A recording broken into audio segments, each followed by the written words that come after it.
Muito bem, então vamos entrar agora no texto aqui. No livro de Colossenses, capítulo 2, o título é assim: Morrer e viver com Cristo. Muita atenção agora. Ele diz assim, o apóstolo Paulo: vocês morreram com Cristo e por isso estão livres dos espíritos maus que dominam o universo, o mundo. Olha o que ele diz. Então nós quem? Nós que cremos em um Deus vivo. Você crê em um Deus vivo? Então, você crê no Senhor Jesus Cristo, o Salvador? Então é para você. Ele diz: vocês morreram com Cristo e por isso estão livres dos espíritos maus. Então atenção, o mal existe. Há quem diga que o mal é invenção, que é mentira, mas uma das vantagens que o mal vem tendo sobre as pessoas é justamente você não acreditar na existência dele. Mas com Cristo você vence todos os males. Ele continua dizendo: então, por que é que vocês estão vivendo como se fossem deste mundo? Você veja que nós que cremos em um Deus vivo, nós temos uma fé genuína, nós não podemos viver como as pessoas que desacreditam de Deus elas vivem, porque elas não conseguem crer no sobrenatural. Por exemplo, essa oração que eu fiz aqui agora, eu tenho certeza que você sente um alívio, eu tenho certeza que você neste momento está em paz. Eu tenho convicção, isso é uma fé sobrenatural que nós temos em Cristo e você creu. Mas as pessoas que pertencem ao mundo, as pessoas que estão prostradas ao mundo, elas não absorvem nada dessa fé. Então ele diz, então por que é que vocês estão vivendo como se fosse deste mundo? Aí ele fala: não obedeçam mais as regras como estas. Olha o que o mundo oferece para as pessoas dentro das igrejas. Ele diz aqui, pessoas que dizem, não toque nesta coisa, não prove aquela, não pegue naquela. Todas essas proibições têm a ver com coisas que se tornam inúteis. São apenas regras e ensinamentos que as pessoas inventam. Então hoje nós vivemos dentro de um mundo cristão. Isso abrange os católicos, os kardecistas, os espiritualistas, os evangélicos, de qualquer que seja a sua denominação, Então hoje nós vemos esse tipo de liderança impondo doutrinas de homem, quando as pessoas elas precisam aprender a viver a fé. Então o apóstolo Paulo fala: não obedeçam tais regras, não toque nisso, não prove isso, não pegue aquilo. Por exemplo, você sabe que algumas pessoas dizem: não, você não pode usar determinada roupa, você não pode usar um brinco, ou porque você não pode cortar o cabelo, ou porque você tem que guardar esse dia, ou porque você não pode comer determinada carne, determinada comida. Ou seja, hoje em dia existe, até nessa época, você observe que existem imposições que não tem nada que ver com a fé em Deus. Então as pessoas, elas ao invés de aprenderem o que é uma fé sobrenatural, o que é uma fidelidade a Deus, o que é ter punho firme, o que é você ser um homem de fé, uma mulher de fé, as pessoas não estão aprendendo isso, a ponto de hoje dentro de algumas igrejas as pessoas já não acreditam sequer em milagres dentro das igrejas. Então ele continua o texto, ele diz, são apenas regras e ensinamentos que o homem inventa. Então você que me escuta neste momento, você tem que analisar e ver o que você vem exercitando, se é uma fé genuína em Cristo Jesus, ou se você de repente está sendo manipulado por doutrinas de igrejas. E obviamente, se você estiver caindo neste erro, a sua vida provavelmente vai ficar estancada. É aquela pessoa que fica girando em círculo e nunca sai do lugar. Sabe aquele que dá 2 passos adiante e 5 para trás? É isso que vem acontecendo.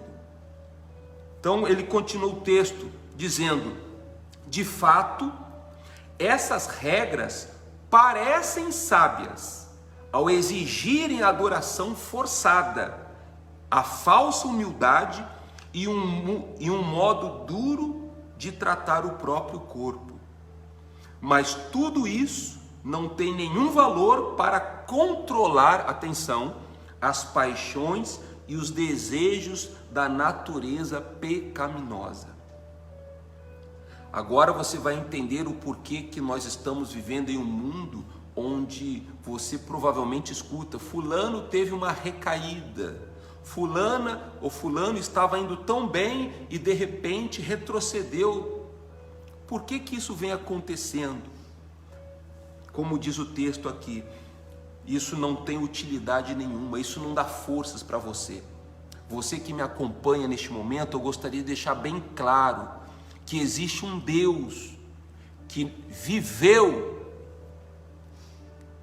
morreu por você, ressuscitou e voltará por você. Sim, por você que me escuta neste momento. Ah, não é para mim, é para os outros, menos para mim. Não, não, não, é para você. Existe um Deus que no reino dele não existe placa de igrejas. No reino dele não existe doutrinas ou ministério.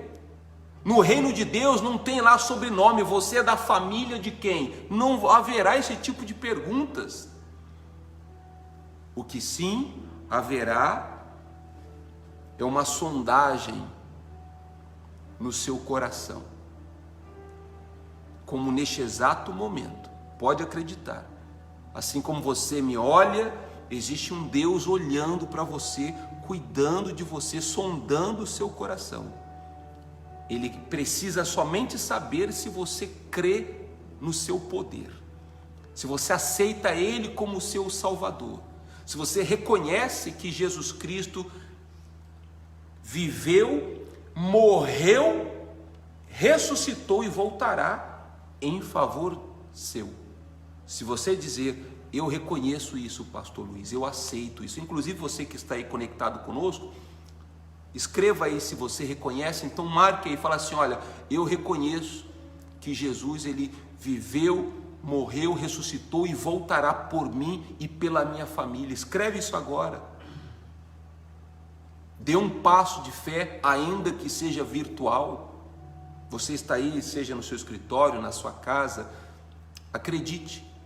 Então ele continua dizendo: ele cancelou o registro de acusações contra nós, removendo-os e pregando-o na cruz.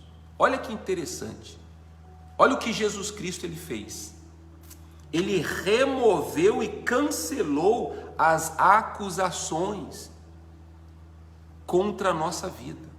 Você sabe que não existe nenhum justo nesta terra.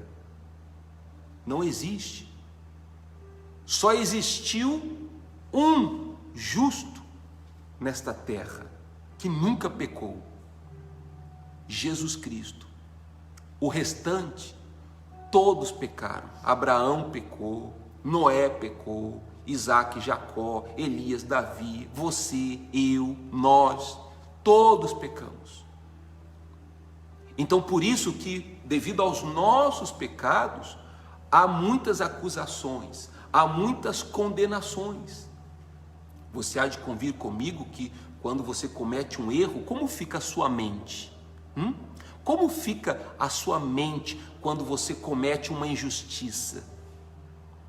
Quando você comete algum tipo de erro contra uma pessoa, você pode observar, talvez ninguém saiba, mas você sabe, não existe paz para essa pessoa, porque existe uma acusação mental na cabeça dela.